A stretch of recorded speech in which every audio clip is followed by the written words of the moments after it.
Assalamualaikum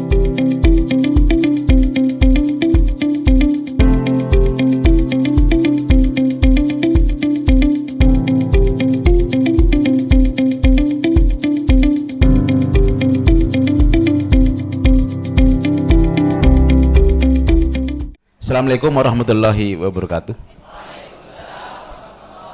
Yang saya takdimi pengasuh Pondok Pesantren Mambul Ulum Bata-Bata. Yang saya takdimi dan saya hormati orang yang luar biasa, Raden Kiai Haji Thohir Abdul Hamid.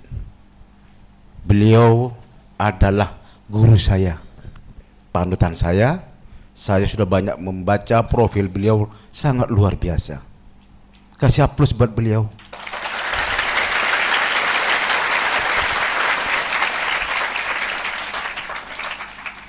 Yang saya hormati Dewan As-Satid dan pengurus Pondok Pesantren Mambul Ulum Bata-Bata, jajaran panitia penyelenggara Pekan Ngaji Internasional event, moderator Bapak Salin Segaf MSI, para santri dan peserta event Pekan Ngaji 6 yang saya banggakan. Pertama-tama mari kita panjatkan puji syukur kepada Allah SWT. Pada pagi ini kita bisa bersilaturahim bersama dalam keadaan sehat tentunya. Salawat serta salam semoga tercurah limpahkan kepada junjungan Nabi besar Muhammad SAW beserta keluarga dan sahabat-sahabatnya. Para hadirin, pertama saya akan bercerita sedikit pengalaman hidup kami. Kami hidup lahir di Sampang sampai SMA kelas 2. SMA kelas 2, SMP kelas 3 bapak saya meninggal. SMA kelas 2 ibu saya berangkat menjadi TKI. Saya kebebaran hutang dari orang tua kami waktu itu. Karena memang perekonomian terpuruk, tahun 88 saya berangkat ke Jakarta dengan membawa uang 26.000. Ya. Celana 1, kaos 2. Tidak punya saudara dan siapapun di sana. Tapi yang pasti niat kami bekerja. Tahun 96, tahun 94 saya menikah. Menikah seorang diri. Ini publik ya, tidak boleh bohong. Karena ada live streaming dan seterusnya. Boleh tanya dan konfirmasi ke saudara saya, paman dan seterusnya, boleh. Kami menikah tahun 94 sendirian, meminang seorang perempuan sendiri, nikah pun sendiri, tidak ada sepupu, saudara kandung, paman, tidak ada.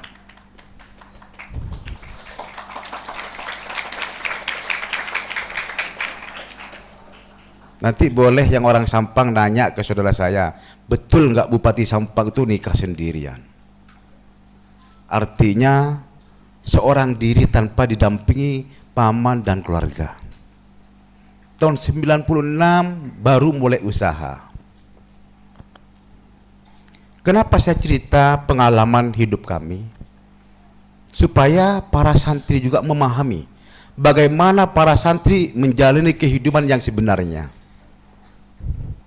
Hidup harus menjadi seorang petarung. Petarung dalam arti bagaimana kita bisa menjalani hidup. Itu loh maksud saya. Menjadi pejuang. Tapi kita harus punya dua prinsip untuk mencapai tujuan hidup. Bisa memahami enggak? Saya bagaimana kita mencapai tujuan hidup itu berarti kita harus punya, pertama adalah komitmen hidup. Komitmen hidup ini adalah jadilah diri sendiri, jangan jadi orang lain. Contohnya seumpama para santri ketemu dengan seorang pemabok, ketemu seorang narkoba, ya kita jadi diri sendiri. Kami tidak boleh ikut mereka. Kami adalah kami, kita adalah kita. Itulah prinsip. Insya Allah kalau kita sudah prinsip. Kedua, komitmen hidup. Komitmen hidup ini adalah kalau sudah janji A ya A, apa yang sudah diucapkan itulah yang dilakukan. Saya ke Jakarta tidak punya modal sama sekali. Saya ke Jakarta tidak pernah menjual warisan. Modal saya adalah komitmen hidup.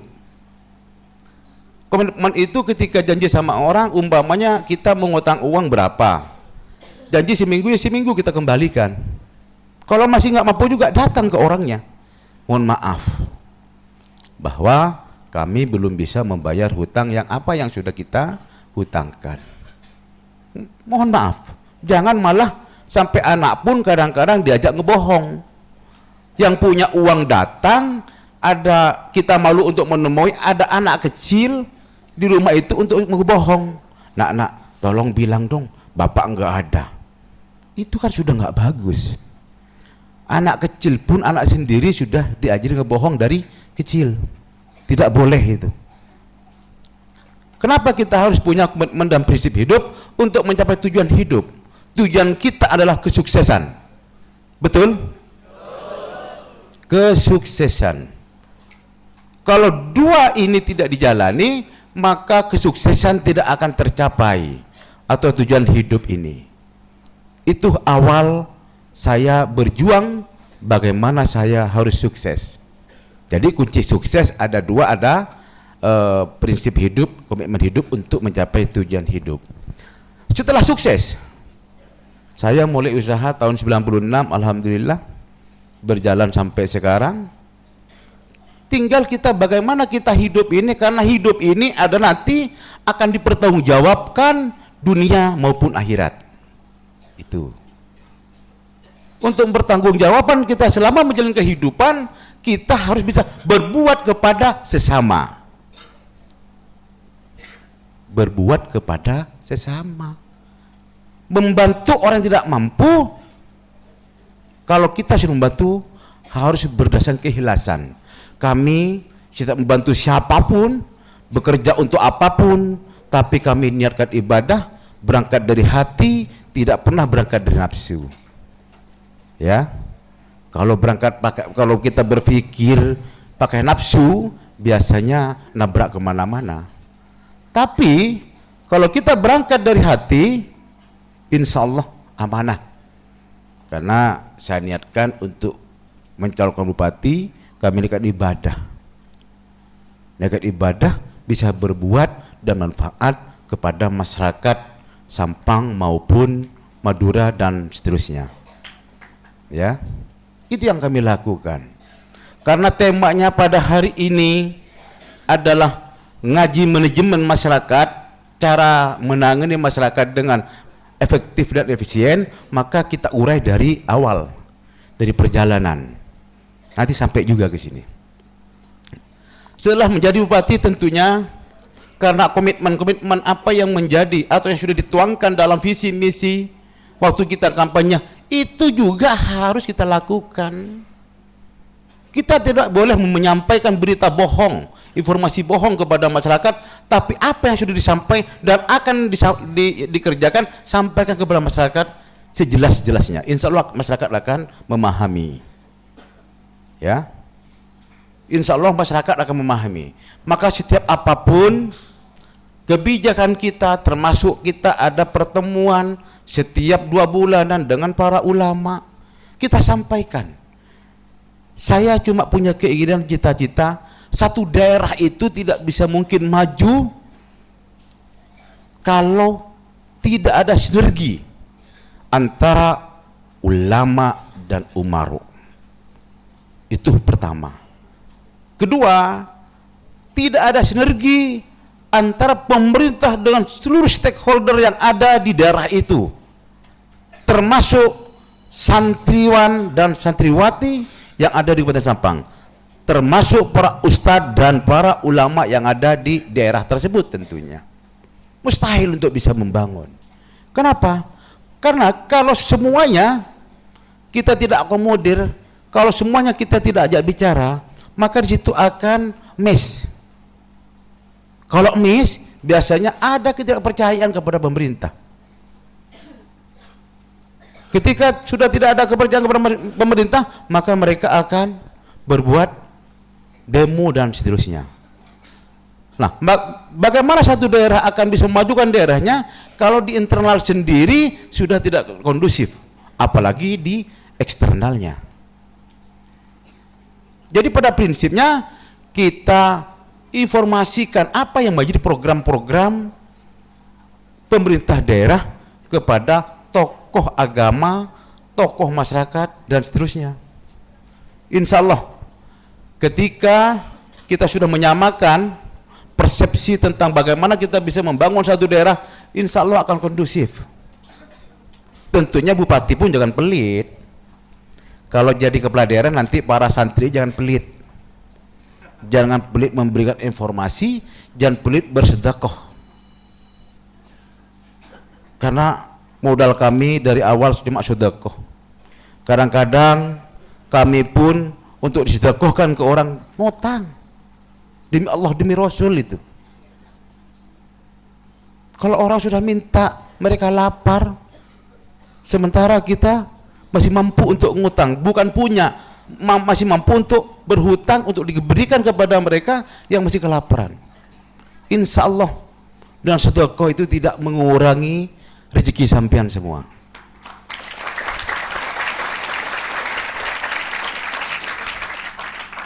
Tidak mengurangi rezeki sampean semua, malah akan menambah rezeki sampean. Kalau mengurangi harta, sebagian harta sampean betul, tapi kalau rezeki tidak. Karena yang kami lakukan seperti itu, sedekah. Tapi tentunya sedekah itu harus ikhlas. Kalau nggak ikhlas, nggak ada manfaatnya juga.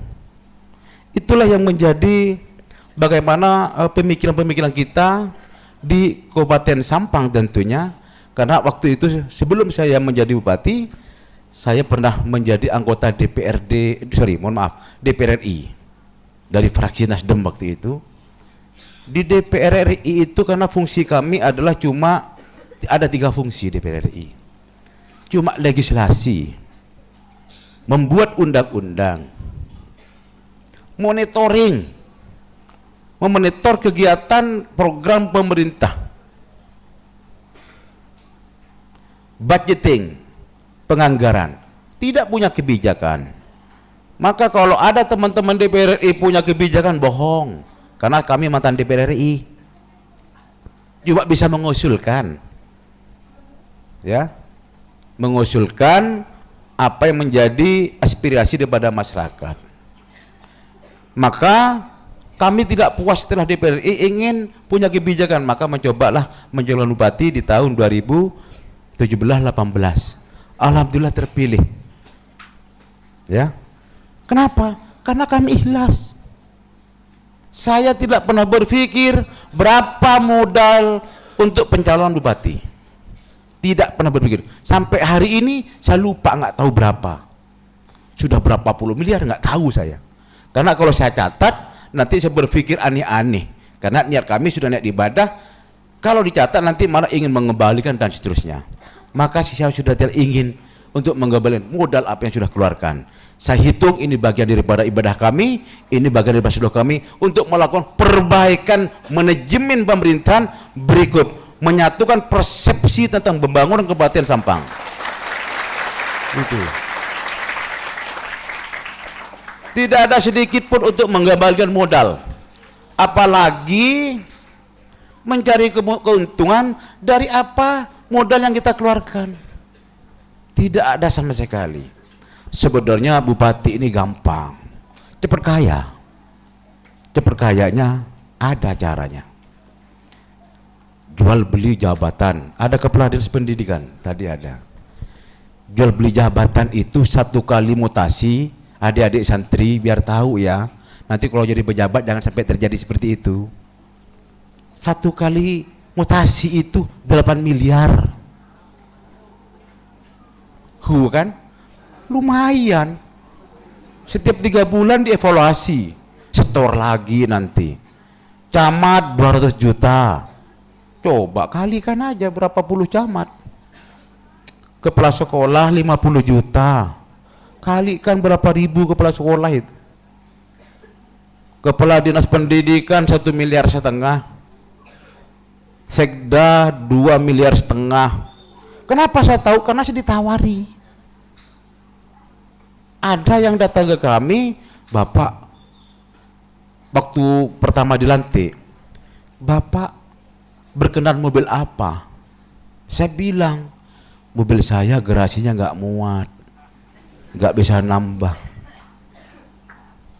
Ditawari, betul, ada orang sampai sekarang, ada.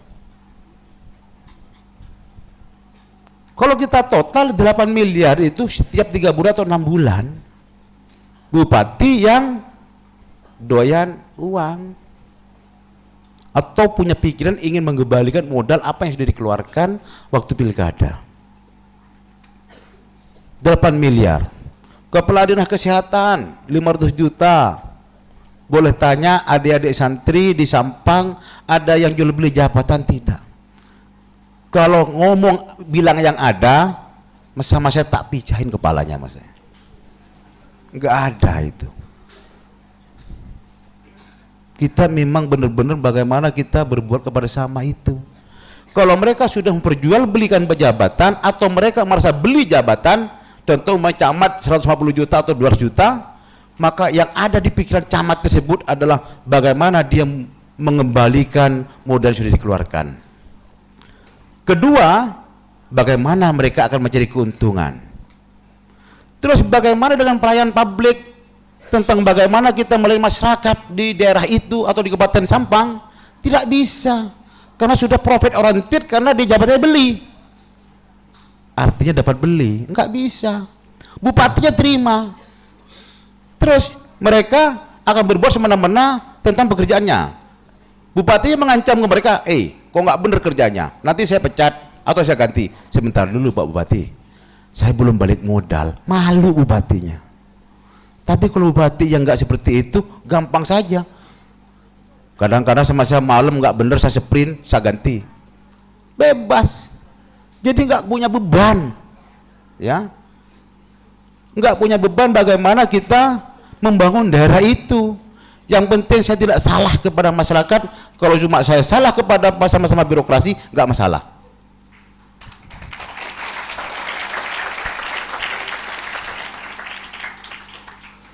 Karena yang saya utamakan adalah bagaimana kita berbuat yang terbaik untuk masyarakat. Maka kita sebagai pejabat, mohon maaf bukan ngomongin saya pribadi, bupati yang lain nggak usah. Maka kita sebagai saya sebagai bupati, saya tidak pernah merasa menjadi bupati, tidak pernah merasa saya. Tapi bagaimana kita harus merasa menjadi pelayan masyarakat keseluruhan.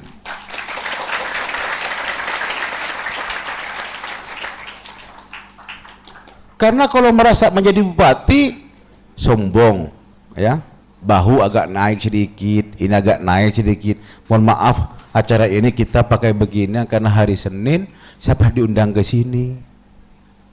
Biasanya saya pakai santai terus kalau di Sampang, sarungan dan seterusnya.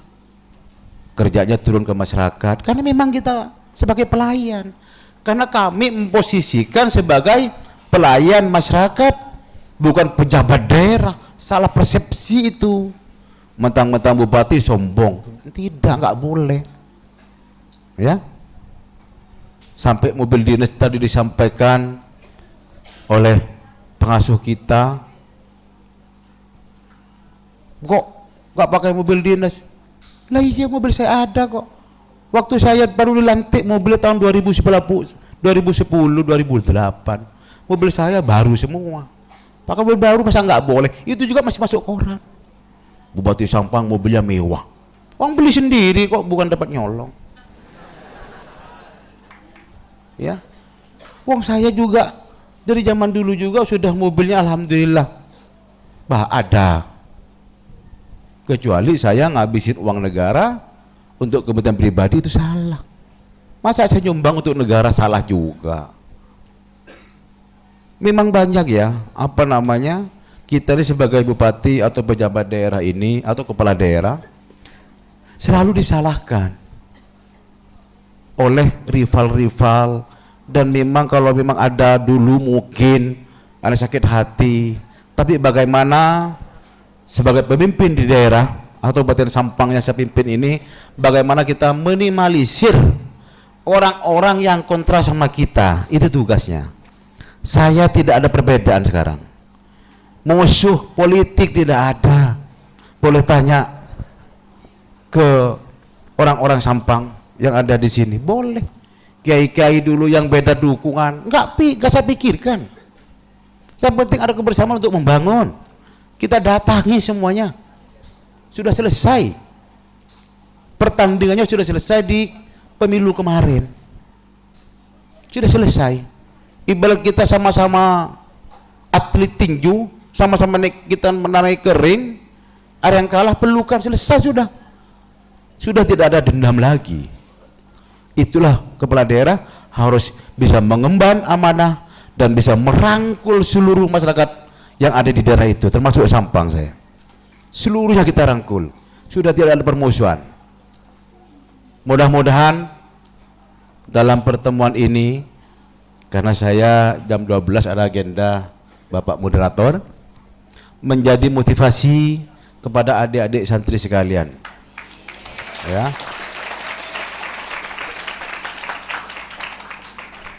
Lelaki harus menjadi petarung di keluarganya, petarung dalam rumah tangganya, petarung dalam kehidupannya. Ya, jangan lupa lelaki harus punya komitmen hidup, prinsip hidup untuk mencapai tujuan hidup ini. Mungkin itu, mohon maaf apabila ada kekurangan. Ya, kami serahkan kepada moderator. Monggo. Baik, terima kasih kepada Bapak Bupati Sampang. Tepuk tangan dulu untuk Bapak Bupati Sampang ini. Ini sangat luar biasa sekali. Betul apa yang tadi disampaikan oleh Raden Kiai Thohir, bahwa beliau ini merupakan sosok pejabat yang multi. Masuk ke pesantren bisa, masuk ke remuh bisa. Saat ini beliau berbicara di depan ribuan santri dan subhanallah, materi yang beliau sampaikan ini sangat dekat sekali dengan materi-materi pesantrenan, bahwa dalam manajemen masyarakat ada beberapa hal yang perlu dilakukan, prinsip-prinsip hidup. Diantaranya adalah berani berkorban. Ini sebetulnya ajaran yang sudah biasa diajarkan oleh para asatid, para guru-guru. Bagaimana contoh Sayyidina Utsman membawa gandum sendiri untuk rakyatnya pada saat beliau menjadi khalifah. Ada ibu-ibu yang sedang masak, kemudian tidak ada beras, kemudian beliau membawa beras sendiri, gandum sendiri kepada ibu-ibu tersebut. Ini yang dilakukan oleh beliau, mencontohkan bagaimana mau berkorban untuk rakyatnya, tidak pernah berhitung bisnis, mencari keuntungan dan semacamnya. Kemudian menghindari KKN, korupsi, kolusi dan nepotisme. Ini merupakan bahaya laten daripada sebuah pemerintahan atau pemerintah daerah. Dan beliau sangat kekeh, sangat konsis dalam menjaga agar kemudian dalam sistem pemerintahan beliau yang dipimpin terlepas dari hal tersebut. Dan yang paling penting terakhir adalah menjadi pemimpin itu harus melayani.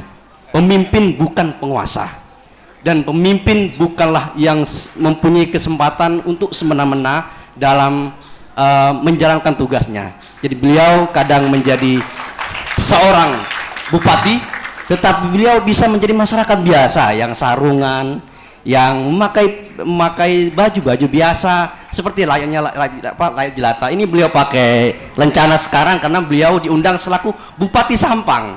Andai beliau, karena memang ini ada ajudannya, nanti dilaporin kalau nggak pakai begini. Bukan sombong Bupati ya? Bukan ya? Baik. Tapi mohon maaf Bupati, sebentar saja. Ini barangkali mewakili daripada benak adik santri sekalian. Dari sekian ribu santri ini bisa jadi adalah tunas-tunas bangsa yang kemudian hari bisa menjadi seperti jenengan, bupati, gubernur, anggota DPR dan semacamnya. Barangkali jenengan bisa memberikan cerita perjalanan. Kalau tadi perjalanan hidup dari SMP ditinggal ayahanda meninggal, kemudian sampai merantau ke Jakarta dan from zero to hero. Mohon diceritakan sedikit bagaimana perjalanan karir Pak Bupati di politik. Begitu, barangkali bisa menjadi inspirasi bagi ribuan santri ke depan. Terima kasih, mohon waktunya. Baik, terima kasih Bapak Moderator. Pertama, saya dulu paling benci sama partai. Sangat benci. Dan saya dari tahun 98, 2000, 2001, 2005 ditawarkan oleh partai-partai tidak pernah mau. Mau partai merah, hijau, kuning, biru dan seterusnya. Saya anggap politisi itu bohong. Bohong. Itu yang ada di pikiran kami. Tahun 2012 saya mencoba, kok ada partai nyeleneh. Saya nyoba yang aneh-aneh, masuk partai. Masuk partai cuma bisa mencalonkan. Kenapa saya masuk partai waktu itu? Saya pernah terjadi bangun gudang. Gudang saya ada 4 hektar waktu itu. Datang seorang tata ruang, oknum ya, mohon maaf oknumnya, ada 4 orang tata ruang katanya, dihitung, Pak, kalau ingin cepat Pak, sebulan sekian. Kalau Bapak ngurus biasa-biasa saja 4 bulan. Yang lebih cepat lagi berapa? Yang kilat? Ya seminggu Pak. Berapa? Sekian. Ada harganya semua. Inilah sistem birokrasi yang perlu kita perbaiki. Berawal dari itu saya mencoba mendaftarkan diri untuk mencalonkan diri sebagai anggota DPR RI Dapil Madura. Alhamdulillah tahun 2014 kami dilantik bulan November, 1 November dilantik menjadi anggota DPR RI dari Dapil Madura di Jakarta. Setelah di DPR RI, mohon maaf, gak apa-apa saya bicara di umum, karena itulah yang menjadi beban kami waktu itu. Kami selama setahun lebih stres, adik-adik sekalian stres. Kenapa? Karena ketika kita komitmen, karena kami basicnya pengusaha, ketika kita ngomong A, B, B atau C, tidak boleh menyimpang. Ketika di DPR kadang-kadang A, besok udah Z. Sekarang B, sore udah G, nggak jelas. Akhirnya kita mencoba bagaimana kita seorang politisi ini sebenarnya bisa buat ladang ibadah kita. Tergantung bagaimana kita menjalankan suatu capaian seorang politisi tersebut. Umpamanya dia pernah anggota DPRD provinsi atau DPR RI, tergantung kita membawamu kemana. Maka setelah tahun 2017 saya mundur 2,5 tahun lebih, mundur dari anggota DPR RI. Ya, kalau ibarat orang investasi nggak lunas itu, mundur mencalonkan anggota, mohon maaf, mencalonkan bupati di Kabupaten Sampang. Artinya bagaimana menjadi seorang politisi yang amanah? Ya kita harus pakai hati.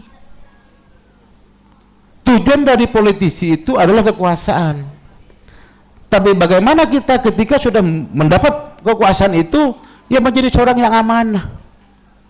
Itu boleh. Para santri boleh menjadi seorang politisi, tapi seorang politisi yang amanah. Jangan dia teriak-teriak terus cuma berpikir kepentingan pribadi dan kelompoknya, terus masyarakatnya dibiarkan. Terus bagaimana pertanggungjawaban kita nanti di akhirat? Karena pasti dipertanyakan. Iya, waktu DPR sudah berbuat apa? Ya saya mikir tentang kelompok dan bikin kaya saya umpamanya, ya neraka. Tapi kalau kita berpikir tentang masyarakat kami, kepentingan masyarakat kami, insya Allah aman kita ini.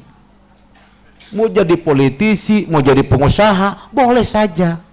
Tapi tetap pegang komitmen hidup, prinsip hidup untuk mencapai tujuan hidup itu, ya. Boleh. Politisi ini tidak semuanya nggak baik. Atau politisi ini semuanya baik, tidak juga. Tergantung bagaimana pikiran terus mau dibawa kemana setelah kita mencapai tujuan politik itu. Insya Allah aman.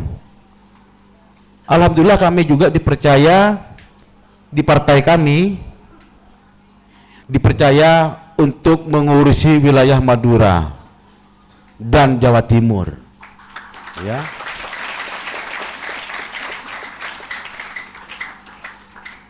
Maka tadi Raden Kiai Haji Thohir juga tadi cepat bincang-bincang, enggak seperti partai sampean. Saya enggak sebutkan partai sampean, maksudnya partai saya takutnya saya dianggapnya kampanye, enggak.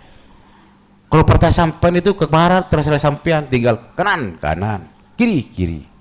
Itulah maksud dan tujuannya. Supaya kita berpartai ini tidak liar. Itu yang menjadi perbincangan kami tadi dengan Kiai Haji Thohir di dalam bagaimana kita bisa membawa partai yang kita usung atau yang kita bawa, ya. Mudah-mudahan sukses. Apapun cita-cita para santri, mau tentara, mau apa, ya, mau pengusaha dan seterusnya. Alhamdulillah saya juga dulu nggak lulus SMA, tapi saya punya cita-cita anak saya jangan sampai seperti bapaknya. Bapaknya susah. Alhamdulillah anak saya yang pertama dokter, sekarang teruskan spesialisnya. Tapi saya pastikan, mohon maaf adik-adik santri biar tahu semua, anak saya lulus SD wajib mondok.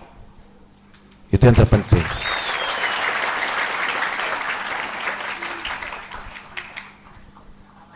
Anak saya setelah SD mondok, SMP, SMA, setelah SMA terserah mau ke umum. Itu boleh tanya, cek nanti, ya. Sangkanya bupati itu bohong.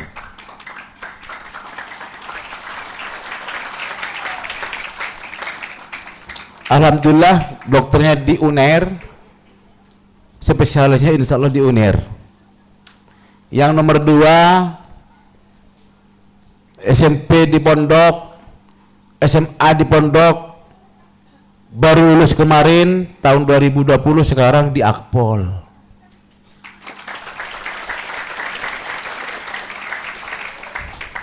Yang ketiga di pondok sekarang ini, masih di pondok. Yang terakhir masih sekolah di Sampang Disabilillah.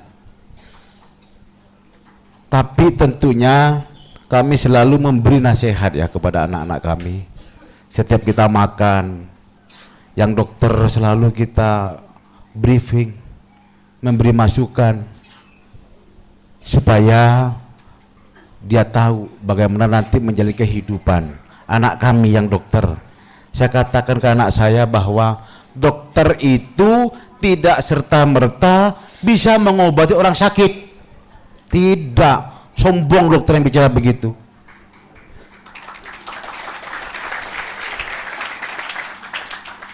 Jangan mentang-mentang anak saya ini dokter terus bisa menyembuhkan. Tak bisa. Kalau ilmunya punya, tapi menyembuhkan enggak. Yang bisa menyembuhkan hanya Allah, bukan dia.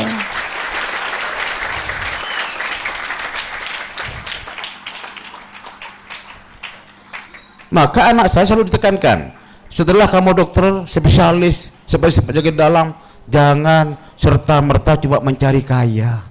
Bapaknya ini biar jelek begini tidak minta ganti.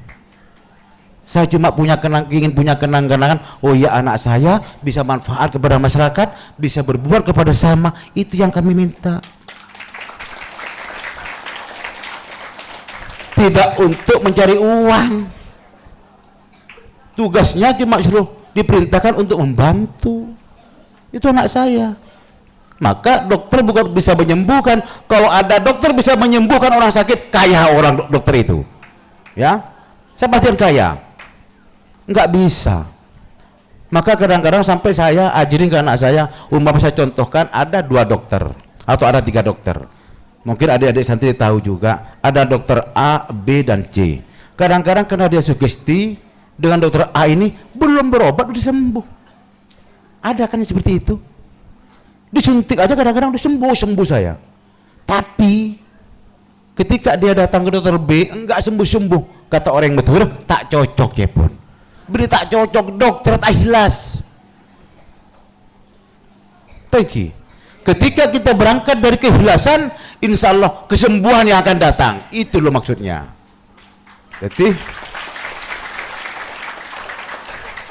Jadi apapun yang kita lakukan, apapun yang kita tekuni, berangkatlah dari keikhlasan untuk menuju kesuksesan. Ngereng terus kelangkong. Terima kasih Pak Bupati. Saya tidak menduga ternyata beliau juga bisa menjadi penceramah ya. Luar biasa. Baik, adik-adik santri sekalian, mudah-mudahan perjalanan karir beliau, perjalanan hidup beliau dari semenjak beliau masih muda, masih kecil, masih SMP sampai SMA merantau ke Jakarta, perjalanan karir beliau menjadi seorang politisi sampai menjadi kepala daerah saat ini, menjabat sebagai anggota DPR RI, bisa menjadi inspirasi bagi kita semua, terutama bagi adik sekalian, karena siapa tahu kita tidak bisa menduga-duga, tidak bisa menyangka bahwa suatu saat 1 atau 10 di antara ribuan santri yang hadir saat ini akan menjadi pemimpin di negeri ini. Saya kasih clue-nya apa yang disampaikan beliau, bahwa untuk mencapai karir tertentu, mencapai kekuasaan, mencapai karir yang kita inginkan adalah kuncinya adalah pakai hati, ikhlas, dan endingnya adalah amanah. Ini tentu ajaran pesantren yang selalu ditanamkan oleh para guru-guru kita. Mudah-mudahan apa yang disampaikan oleh beliau bermanfaat bagi kita bersama dan bisa menjadi manfaat bagi umat manusia, bangsa Indonesia. Amin ya rabbal alamin. Terima kasih saya sampaikan. Mohon maaf atas segala kekeliruan. Wassalamualaikum warahmatullahi wabarakatuh.